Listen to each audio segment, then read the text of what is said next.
The Galactic Council chamber buzzed with the usual mixture of translated voices, each species contributing their own unique harmonic frequency to the cacophony. Admiral Zektar of the Vorthak Empire stood at the central podium, his four arms gesticulating wildly as holographic displays of massive warships materialized around him. "Behold the might of the Vorthak Third Fleet," Zektar announced, his voice carrying the characteristic growl of his reptilian species. The holograms showed sleek vessels stretching over 2 kilometers in length, their hulls bristling with energy cannons and missile pods. 300 dreadnoughts, each capable of glassing a planet's surface in mere hours. Murmurs of appreciation rippled through the assembled delegates. The crystalline hegemony's representative, a being of living mineral named Quartz Singer, chimed in with harmonious tones. "Impressive. But observe our newest creation." The air shimmered as new projections appeared, showing vessels that seemed to be carved from pure diamond, refracting light in mesmerizing patterns. Our Shard-class battlecruisers channel stellar energy through their crystalline matrices. A single vessel can maintain a bombardment for cycles without pause. The boasting continued as each major power displayed their military might. The Hive Collective showed their bioships, organic vessels that could regenerate from battle damage and spawn fighter craft from their own living tissue. The Machine Union presented their geometric fortresses, angular constructs of pure function that could reconfigure themselves for any tactical situation. In the corner of the chamber, almost forgotten among the grandstanding of the major powers, sat the human delegation. Ambassador Sarah Chen remained silent, her dark eyes observing the display with quiet interest. Beside her, Admiral Marcus Rodriguez made notes on a simple tablet, occasionally sharing a whispered comment with the third member of their party, Dr. Elena Vasquez, the chief scientist of humanity's deep space exploration program. And what of the newcomers? Zektar's attention finally turned to the human delegation, his tone dismissive. Surely the species that only achieved faster-than-light travel a mere 50 of their years ago has something to contribute to this discussion of military might? The chamber fell silent, all eyes turning to the modest human delegation. Other species had always found humans peculiar. They were physically unremarkable. Lacking the natural armor of the Vorthak, the crystalline resilience of the hegemony, or the collective consciousness of the Hive. They seemed almost fragile by galactic standards, yet they had spread across nearly a dozen star systems with surprising speed. Ambassador Chen rose slowly, her movements measured and deliberate. "We appreciate the invitation to observe these impressive displays," she said, her voice calm and diplomatic. "Humanity is indeed new to the galactic stage, and we have much to learn from our esteemed neighbors." "Observe?" Counselor Thrix of the Nexus Confederacy leaned forward, his insectoid features clicking with amusement. "Do you mean to say your species possesses no military fleet worth displaying? How do you defend your worlds against pirates, raiders, or hostile forces?" A slight smile played across Chen's lips. "We defend ourselves adequately, Counselor, though our methods may differ from what you've shown here today." "Methods?" Zektar's laugh was a harsh bark. "What methods could a species barely past chemical rockets employ that would impress this assembly? Do you throw rocks at your enemies?" The comment drew laughter from several delegates. The Vorthak had always been the most openly dismissive of human capabilities, viewing them as an oddity that had stumbled into space travel through luck rather than merit. Dr. Vasquez leaned over to whisper something in Chen's ear. The ambassador nodded almost imperceptibly. "Very well," Chen said, her voice carrying a note of resignation. "Admiral Rodriguez, would you be so kind as to contact the Wellington and request a demonstration?" Rodriguez tapped his tablet several times. "Message sent, Ambassador. ETA 15 minutes. 15 minutes?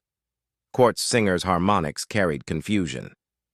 Are you suggesting you have a vessel in this system? Our long-range sensors detected no human ships beyond your diplomatic transport. Perhaps your sensors need recalibration, Rodriguez replied mildly. The chamber erupted in a mixture of confusion and derision.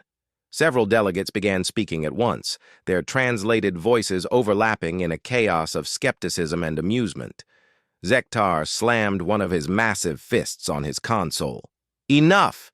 If the humans wish to embarrass themselves with some pathetic corvette or frigate, let them. It will serve as an excellent example of why some species are destined to remain minor players on the galactic stage. Chen returned to her seat, her expression unchanged. Around the chamber, delegates activated their personal displays to monitor the sensor feeds, eager to witness what they assumed would be humanity's humiliation. Minutes ticked by. The Vorthak sensors, among the most advanced in the galaxy, showed nothing unusual in the system beyond the expected traffic around the Council station. The crystalline vessels of the hegemony swept the area with their energy-based detection arrays, finding no trace of any approaching human vessel. "Your ship appears to be lost," Counselor Thrix commented, his mandibles clicking in what passed for laughter among his species. "She's exactly where she needs to be," Rodriguez replied, checking his chronometer. "Right on schedule." "There!" A junior Nexus technician pointed at his display. "Something just appeared on short-range sensors. Distance, 3,000 kilometers and closing." The main chamber display activated, showing the tactical overview of local space. A single contact appeared as a small blue dot moving steadily toward the station. The assembled delegates strained to see details, but at this range, even the most powerful sensors could only provide basic telemetry. "Mass reading approximately—" "That can't be right," the hegemony sensor operator announced, his crystalline form flickering with confusion. "The computer shows a mass displacement equivalent to a small moon." "Obviously a sensor malfunction," Zektar declared. "No vessel could possess such mass and remain undetected." The blue dot continued its steady approach, and as it drew closer, the chamber's main display began to resolve details. What emerged from the depths of space defied every expectation held by the galactic community. The human vessel was enormous, easily dwarfing even the largest Vorthak dreadnought. But size was not its most shocking characteristic. Where every other species had built their ships as obvious instruments of war, bristling with weapons and armor, the human vessel appeared almost elegant. Its hull was a deep charcoal gray that seemed to absorb light rather than reflect it. The ship's lines were smooth and flowing, more reminiscent of an organic creature than a constructed machine. Instead of the angular weapon emplacements that covered other warships, the human vessel's surface was broken only by subtle variations in its hull material and what appeared to be sensor arrays of impossible complexity. "Where are its weapons?" Quartz Singer asked, his harmonics expressing confusion. "I detect no missile pods, no energy cannon arrays, no railgun batteries. How does this vessel fight?" Chen stood again, her earlier diplomatic demeanor replaced by something cooler, more confident. "The USCC Wellington is not primarily a combat vessel, though it is certainly capable of defending itself. It's what we call a deep space exploration and research ship." "A research vessel?" Zektar's voice carried disbelief. "You bring a science ship to a display of military might?" "You ask to see how humanity defends itself," Chen replied. "The Wellington represents our approach to security through knowledge, adaptability, and technological innovation rather than brute force." The massive human ship continued its approach, and as it drew nearer, more details became visible. What the aliens had initially mistaken for a smooth hull was actually covered in millions of tiny projections and recesses, giving it an almost fractal complexity. Energy readings fluctuated across its surface in patterns that defied analysis. "Counselor Thrix," Rodriguez called out. "Your sensors are some of the most sophisticated in the galaxy. What do your deep scans reveal about the Wellington's capabilities?" The insectoid delegate bent over his console, his compound eyes reflecting the data streams. After several long moments, he straightened, his mandibles clicking in agitation. "This is impossible. The vessel's internal structure is... I cannot get coherent readings. It's as if the ship's interior exists in multiple dimensional states simultaneously." Dr. Vasquez spoke for the first time since entering the chamber. "That's because it does. The Wellington incorporates what we call folded space architecture. The vessel's internal volume is approximately 40 times larger than its external dimensions would suggest." The silence that greeted this statement was profound. Several delegates exchanged glances that transcended species barriers, united in their shared disbelief. "That's impossible," Zektar declared flatly. "Spatial manipulation on that scale would require energy outputs equivalent to a star." "Would it?" Chen asked. "Admiral Rodriguez, what's the Wellington's current power output?" Rodriguez consulted his tablet. "Running at approximately 12% of capacity, Ambassador. All non-essential systems are powered down for routine maintenance." The implications hit the assembled delegates like a physical blow. If the massive vessel was operating at barely above idle power, what could it accomplish at full capacity? "Perhaps," Chen continued, "this would be an appropriate time to discuss the real reason we accepted the Council's invitation to this session. You see, humanity has been monitoring the increasing tensions between the major powers. The arms race, the territorial disputes, the growing hostility between factions. We've been concerned." "Concerned." Zektar's laugh was forced now, lacking its earlier confidence. "What concern is galactic politics to a species that has barely learned to leave its home system?" "Every concern," Chen replied simply. "Because whether you realize it or not, every species in this chamber exists under humanity's protection." The chamber erupted in outraged voices. Delegates leaped to their feet, shouting protests and demands for explanation. Through it all, the three humans remained calm, waiting for the uproar to subside. "Protection?" Quartz Singer's harmonics struck a discordant note. "You dare suggest that the great powers of the galaxy require protection from primitive humans?" "Not from humans," Dr. Vasquez corrected. "From something far worse.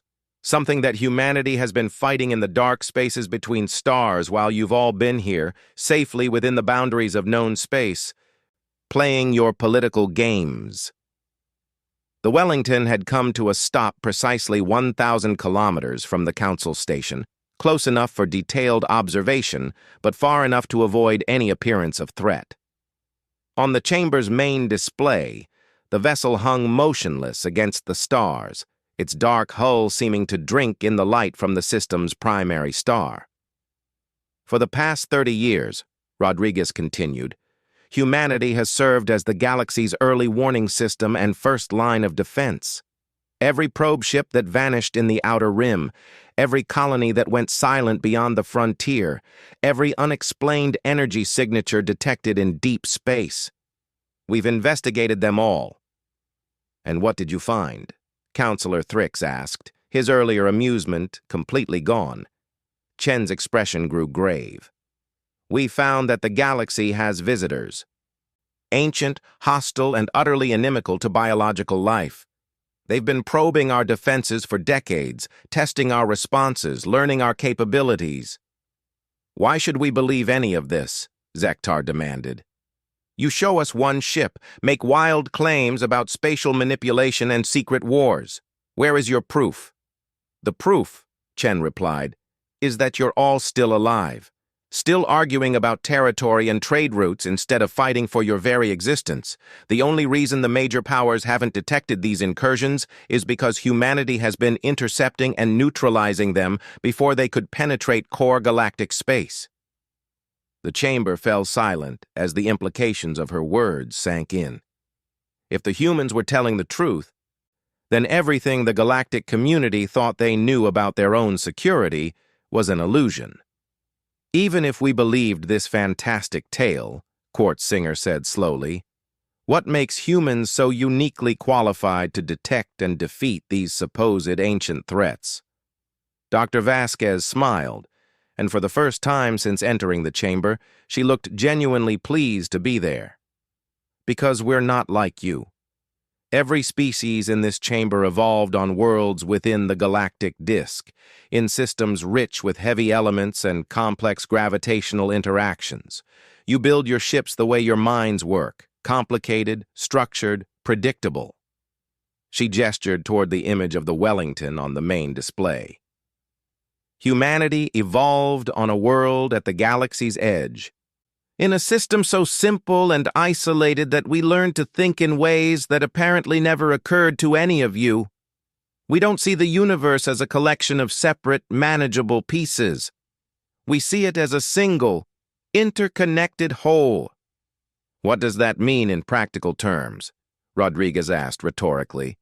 It means that when you encounter something truly alien, something that doesn't fit your preconceptions about how space and time and matter should behave, you try to force it into categories you understand. Humans adapt. We learn. We become something new. The Wellington began to change. The transformation was subtle at first, just a slight shifting in the patterns of energy that played across its hull. But as the assembled delegates watched, the vessel's very structure began to flow like liquid metal, rearranging itself into new configurations. What had appeared to be a single large ship now revealed itself as something far more complex. Sections of the hull separated and reconfigured, forming smaller vessels that remained connected to the main body by streams of energy that bent space around them. The central mass stretched and compressed, revealing internal structures that seemed to exist in multiple dimensions simultaneously. The Wellington is not just a ship, Chen explained as the transformation continued. It's a mobile research station, a manufacturing facility, a tactical command center, and when necessary, a weapons system unlike anything you've ever imagined. More importantly, it's alive in ways that your purely mechanical vessels can never be. Alive? Zektar's voice was barely a whisper. The Wellington thinks, Rodriguez confirmed. Not with artificial intelligence as you understand it, but with a consciousness that emerges from the quantum interactions between its folded space matrices. It experiences reality in 11 dimensions simultaneously and can manipulate the fundamental forces of the universe as easily as you might move your arm. The transformation reached its completion. What floated before the council station was no longer recognizable as a ship in any conventional sense. It had become something that hurt to look at directly, a structure that seemed to exist partially outside normal space-time, connected to itself through pathways that folded reality into impossible geometries. And then, without warning, it spoke. The voice that emerged from the Wellington did not come through communication channels or speakers. Instead, it resonated directly within the minds of every being in the council chamber, each delegate hearing it in their native language, yet somehow knowing that the original meaning transcended any single form of communication.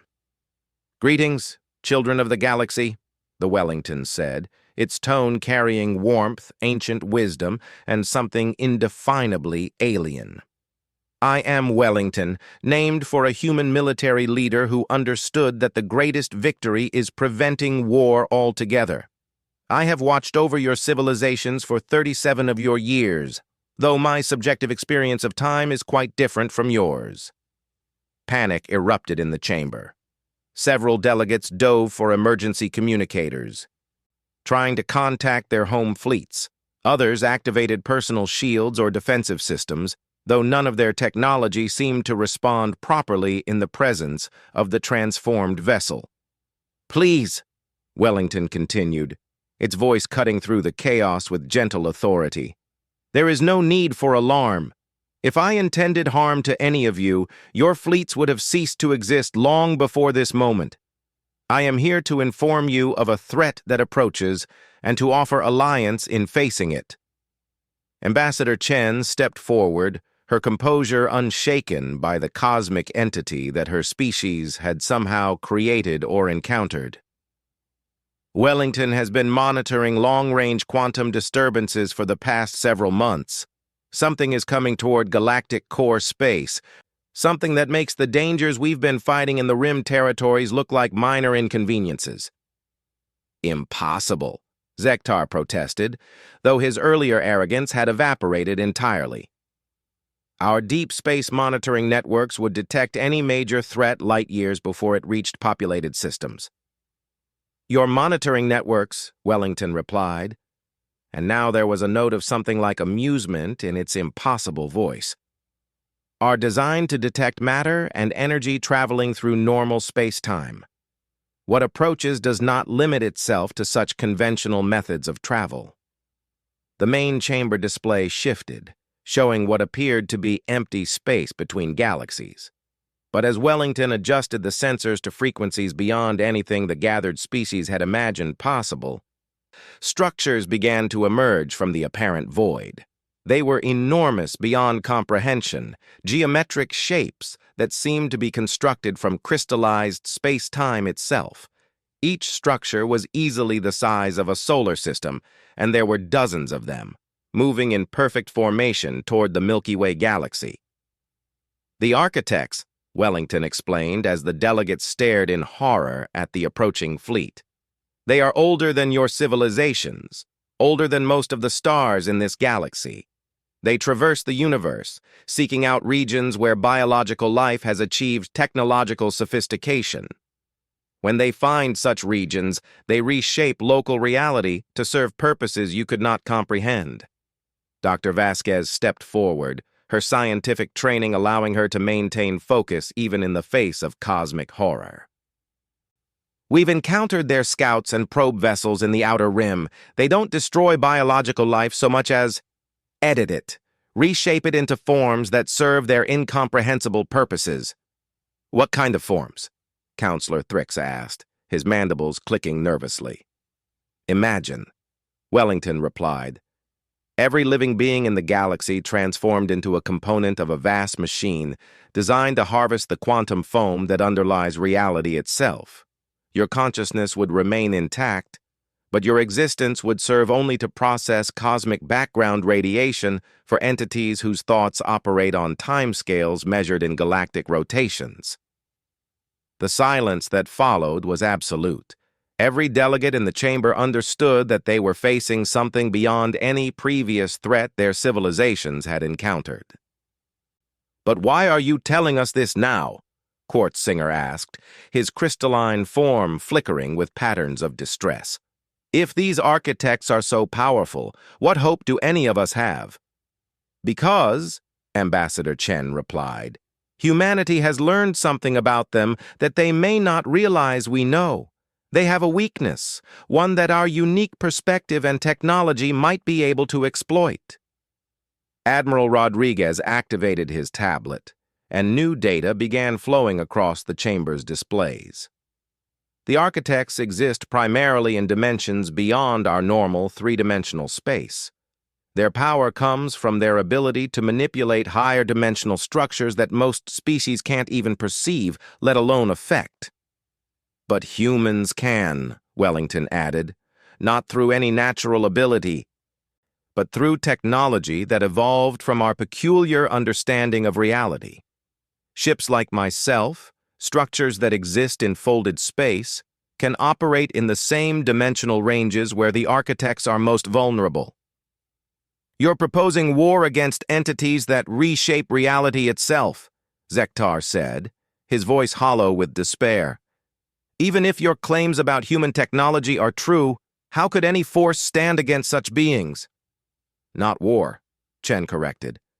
"Negotiation backed by the credible threat of force. The architects are not malevolent in any way we would understand. They simply view biological life the way you might view bacteria. Interesting in an abstract sense, but ultimately insignificant. However, they are rational beings. if presented with sufficient evidence that interfering with this galaxy would be more costly than leaving it alone. They can be persuaded to seek easier targets elsewhere. And humans can provide this evidence? Counselor Thrix asked. Humans and anyone else willing to work with us, Rodriguez replied. The technology that created Wellington isn't limited to human use. With some modifications, vessels from any species could be equipped with folded space drives and dimensional manipulation capabilities. Wellington's form shifted again, becoming something more recognizable as the delegates watched. The twisted, impossible geometries folded back into themselves, revealing a sleek vessel that retained its enormous size, but no longer hurt to look at directly. I have taken the liberty of scanning the vessels you displayed earlier, Wellington announced. With modifications, each of your fleet designs could be enhanced to operate in higher dimensional space. The process would require close cooperation between your species and humanity, but it is entirely feasible. What would such cooperation entail? Quartzinger asked, his harmonics carrying cautious hope. Dr. Vasquez smiled. Technology transfer, joint research programs, shared intelligence networks. In essence, the kind of close alliance that the galaxy has never seen before. Every major power working together toward a common goal. And in return? Zektar's voice was suspicious despite the circumstances. In return, Chen replied, humanity gains allies in exploring the universe beyond this galaxy. The architects aren't the only ancient forces out there, and some of what we've encountered in our expeditions beyond the rim suggests that the universe is far stranger and more dangerous than any of us have imagined. The chamber fell silent as delegates considered the implications. What the humans were proposing would require unprecedented cooperation between species that had been rivals or enemies for centuries. There's something else, Wellington added, its voice taking on a note of urgency. The architects are approximately 6 months away from the outer edge of the galaxy. If we're going to mount an effective defense, we need to begin immediately. 6 months? Counselor Thrix's compound eyes reflected his shock. That's impossible. Nothing could cross intergalactic space that quickly. Nothing using normal space-time travel methods, Wellington corrected. The architects fold space around themselves, creating corridors of compressed distance that allow near-instantaneous travel across cosmic distances. It's a far more sophisticated version of the technology that humans use, but the principles are similar enough that we can detect and predict their movement. Admiral Rodriguez stepped forward, his expression grim. Which brings us to the real reason for this demonstration. We're not just offering alliance, we're requesting it. Humanity has been fighting a holding action against architect scouts for 3 decades, but we can't face their main force alone. What exactly would you need from us? Quartzinger asked. Everything, Chen replied bluntly. Your industrial capacity to build the enhanced vessels we'll need. Your scientific expertise to adapt folded space technology to your existing designs. Your military knowledge to develop tactics for fighting in multiple dimensions simultaneously. Most importantly, your commitment to setting aside old rivalries and working together. The Vorthak delegate, who had been silent since Wellington's transformation, finally spoke. And if we refuse? Wellington's response was calm but chilling. Then in 6 months, everything you've ever known or cared about will be transformed into something unrecognizable. Your civilizations will continue to exist in a technical sense, but they will serve purposes that have nothing to do with the values, dreams, or desires of biological life. Show them, Dr. Vasquez said quietly. Wellington's sensors swept outward beyond the solar system, beyond even the local stellar neighborhood. The chamber's main display showed a region of space that appeared empty at first glance. But as Wellington's enhanced sensors revealed hidden structures, the delegates saw a sight that would haunt them for the rest of their lives. It was a solar system, or what had once been one. The stars still burned, but everything else had been transformed into geometric structures of impossible complexity. Planets had been unraveled and rewoven into crystalline matrices that sang with energy frequencies that made reality itself vibrate. What had once been worlds teeming with life now served as components in a machine whose purpose was beyond comprehension. This system was inhabited until approximately 400 years ago, Wellington explained.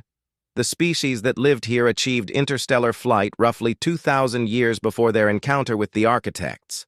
They were technologically advanced, culturally sophisticated, and completely unprepared for entities that could rewrite the fundamental laws of physics in local space. The display zoomed in on one of the crystalline structures, and shapes became visible within its faceted surface. They were organic in origin, but changed, integrated into the crystal matrix while retaining their essential forms. They moved with purpose, but that purpose was clearly not their own. The original inhabitants are still there, Wellington continued, their consciousness intact, their memories preserved. But they now exist solely to maintain and operate the cosmic machinery the architects constructed from their solar system. They have become willing participants in their own transformation, convinced that serving the architects' incomprehensible purposes is the highest form of existence they could achieve. Dr. Vasquez pulled up additional data on her tablet. We've cataloged 17 similar transformations across the cosmic web. In every case, technologically advanced civilizations were contacted by the architects and given a choice: voluntary transformation into cosmic machinery or forced transformation.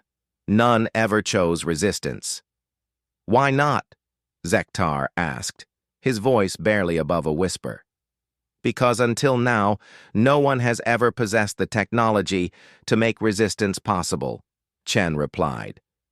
The architects are used to dealing with species that exist purely in three-dimensional space. They've never encountered a civilization capable of fighting them in the higher dimensional realms where their true power operates. Wellington's form shifted again, this time revealing internal structures that defied conventional understanding of ship architecture. Spaces folded in on themselves, revealing chambers that existed in multiple dimensions simultaneously, engineering sections where the laws of physics operated according to principles unknown to galactic science. Humanity's gift to the galaxy, Wellington announced, is not just protection from the architects, but a new way of understanding reality itself. The technology that created me is just the beginning.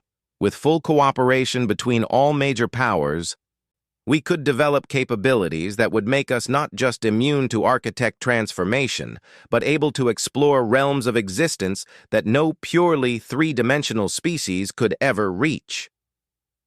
The implications hung in the air like a promise and a threat combined. What the humans were offering was not just survival, but a fundamental transformation of what it meant to be a galactic civilization. "We need a decision," Rodriguez said, checking his chronometer. "The modifications required for your fleets will take months to implement, even with Wellington's assistance. If we're going to have any hope of presenting a credible defense when the architects arrive, we need to begin immediately." The chamber erupted into urgent discussions as delegates conferred with their home governments via quantum communicators. The choice before them was stark: accept unprecedented cooperation with humanity and embrace technologies that would fundamentally change their civilizations, or face the approaching architects with their existing capabilities. As the debates raged, Wellington hung motionless in space, its exotic sensors already tracking the approaching cosmic storm that would test whether the galaxy's biological civilizations deserved to remain masters of their own destiny. The decision came faster than anyone expected. Within hours of the emergency session ending, every major power in the galaxy had committed to the unprecedented alliance. The threat of cosmic transformation focused minds wonderfully, and ancient rivalries suddenly seemed petty in the face of extinction. The next 5 months transformed galactic civilization more completely than the previous 1,000 years of technological development. Human engineers worked alongside Vorthak shipwrights, crystalline hegemony scientists, collaborated with machine union processors, and Hive Collective biotechnicians shared their knowledge with species they had considered enemies just months before. Wellington served as both teacher and factory, its folded space manufacturing facilities producing the exotic materials needed to retrofit the galaxy's fleets. The modifications were extensive and profound. Each vessel required a complete rebuild of its power systems to handle the enormous energies needed for dimensional manipulation. Navigation computers had to be replaced with quantum consciousness interfaces that could process 11-dimensional space. Most challenging of all, the ship's crews needed training to operate in an environment where the normal rules of physics no longer applied. Admiral Rodriguez stood on the bridge of the Vorthak dreadnought Conquest, watching as the final modifications were completed. The once pristine warship was now a hybrid of familiar technology and impossible human engineering. Its hull rippled with energy fields that bent space around the vessel, and its bridge displays showed navigational data that would have been incomprehensible 6 months earlier. "How do you feel about commanding a ship you can't fully understand?" Rodriguez asked Admiral Zektar, who was studying the new control systems with a mixture of fascination and unease. "Like a primitive savage trying to pilot a god's chariot," the Vorthak commander replied honestly. "But I'd rather be a savage with divine weapons than a dead hero with primitive ones." Across the galaxy, similar conversations were taking place as crews adapted to their transformed vessels. The crystalline hegemony's ships had integrated folded space matrices with their existing crystal cores, creating vessels that could channel energy from multiple dimensions simultaneously. The machine union had developed ships that could reconfigure their very atomic structure while in higher dimensional space. The Hive Collective's bioships had evolved new organs capable of processing exotic matter and thinking in ways their creators had never imagined. But the most dramatic transformation had occurred within humanity itself. The close cooperation required to modify thousands of alien vessels had forced humans to share technological secrets they had guarded for decades. The galaxy now knew that humanity had been far more advanced than they had ever revealed, and that their exploration ships routinely operated in dimensional realms that other species considered pure theory. Dr. Vasquez stood in Wellington's primary laboratory, a space that existed in 17 dimensions simultaneously and contained research equipment that made the galaxy's most advanced scientific installations look like children's toys. She was reviewing the final tactical assessments with representatives from every major power. "The good news," she announced to the assembled aliens, "is that our combined fleet now operates at approximately 60% of full architect capability. 6 months ago, we were operating at less than 5%. "And the bad news?" Counselor Thrix asked, his mandibles clicking nervously. "The bad news is that 60% may not be enough. The architect main force is larger than we initially calculated, and they've detected our preparations. Wellington's long-range sensors show that they've begun deploying countermeasures specifically designed to neutralize folded space technology." Quartz Singer's harmonics struck a discordant note. "You mean they can adapt to our capabilities?"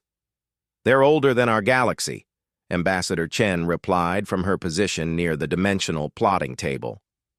"They've encountered resistance before, though apparently never from a civilization with access to higher dimensional technology.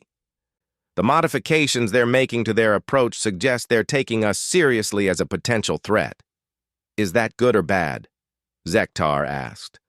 "Both," Wellington's voice resonated through the laboratory. "Good because it means they recognize us as capable of meaningful resistance. Bad because it means they're no longer approaching as conquerors, but as exterminators." The implications hit the assembled representatives like a physical blow.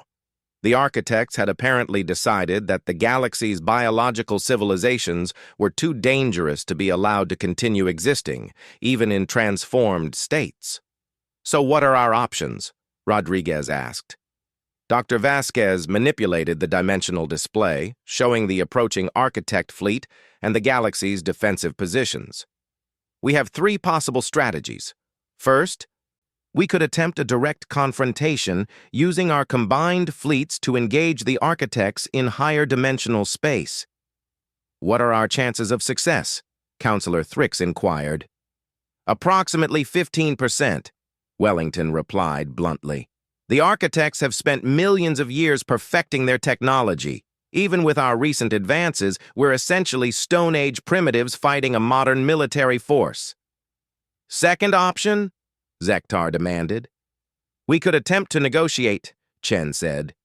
"Demonstrate our capabilities without actually fighting, and try to convince them that this galaxy isn't worth the cost of conquering." "Chances of success?" "Unknown," Wellington admitted. "The architects communicate through mathematical concepts that exist in dimensions we can barely perceive. We could spend centuries just learning how to say hello in a way they'd understand." "And the third option?" Quartz Singer asked, though his harmonics suggested he dreaded the answer. Dr. Vasquez's expression grew grim. "We don't fight the architects at all. Instead, we use our combined technology to evacuate the entire galactic population to another galaxy, leaving this one to be transformed as they see fit." The silence that followed was profound. Every representative understood what such an evacuation would mean. The abandonment of thousands of worlds, countless civilizations, and the accumulated history of millions of years of galactic development. "How would such an evacuation even be possible?" Rodriguez asked finally. "Wellington could serve as the template for a new generation of arc ships," Dr. Vasquez explained. "Vessels capable of folding space on a massive scale, each carrying entire planetary populations in compressed pocket dimensions. With our current technology, we could build perhaps 50 such ships over the next few months." 50 ships to evacuate trillions of beings? Zektar's voice carried disbelief. "Each ship could carry the population of several hundred worlds," Wellington explained. "Folded space architecture allows for internal volumes that are essentially unlimited. The challenge wouldn't be space, but time. We would need to choose which populations to save and which to leave behind." The moral implications of such a choice hung over the laboratory like a toxic cloud.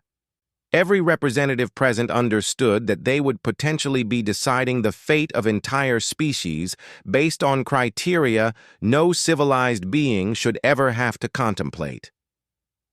"There is a fourth option," Chen said quietly, her voice carrying a note of something that might have been hope or desperation. "It's untested, extremely dangerous, and would require cooperation on a level that our civilizations have never achieved." "What kind of cooperation?" Counselor Thrix asked. "Total integration," Wellington replied, understanding immediately what Chen was proposing. "Not just technological cooperation, but a complete merger of our civilization's consciousness, knowledge, and capabilities. A transformation that would make us something entirely new." Dr. Vasquez began calling up new data displays, showing theoretical frameworks that existed at the very edge of even humanity's advanced science. "We've been working on this possibility since the architect threat became clear. If every major civilization in the galaxy were willing to undergo voluntary transformation, using our folded space technology, we could create a collective consciousness that operates across multiple dimensions simultaneously." "You're talking about giving up our individual identities," Zektar said, his voice hollow. "Not giving up," Chen corrected. "Expanding. Each species would retain its unique characteristics and perspectives, but would also have access to the knowledge and capabilities of every other species in the collective. More importantly, the combined consciousness would be able to operate in the same dimensional realms where the architects are most powerful." "What would our chances be with such a collective?" Quartz Singer asked. Unknown? Wellington admitted.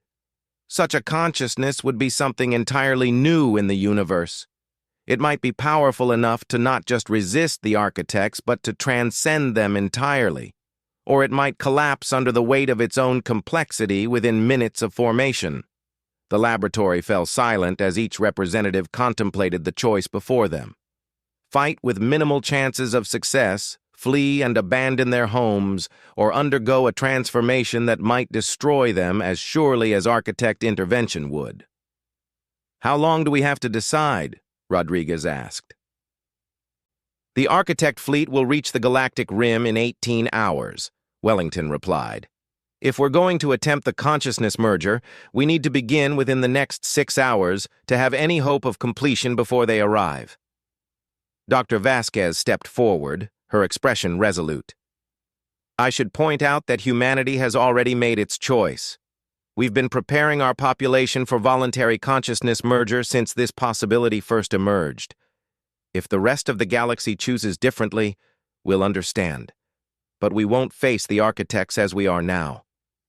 The implications of her statement were staggering. Humanity was prepared to voluntarily cease existing as a purely human civilization, regardless of what the other species decided. "Why?" Zektar asked. "Why would any species choose such a transformation?" "Because," Chen replied, "we've seen what lies beyond the edge of the galaxy. The architects aren't the only ancient force out there, and some of what we've encountered makes them look like children playing with toys. If biological consciousness is going to survive in this universe, it needs to evolve beyond the limitations of single-species thinking." Wellington's sensors detected the first signs of spatial distortion at the galaxy's edge.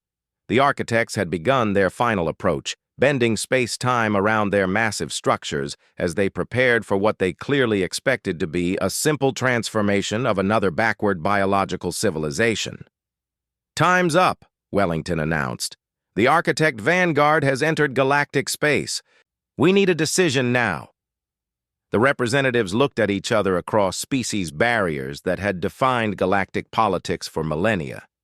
In their eyes was the recognition that whatever they chose in the next few moments would determine not just their own fates, but the future of consciousness itself in this corner of the universe.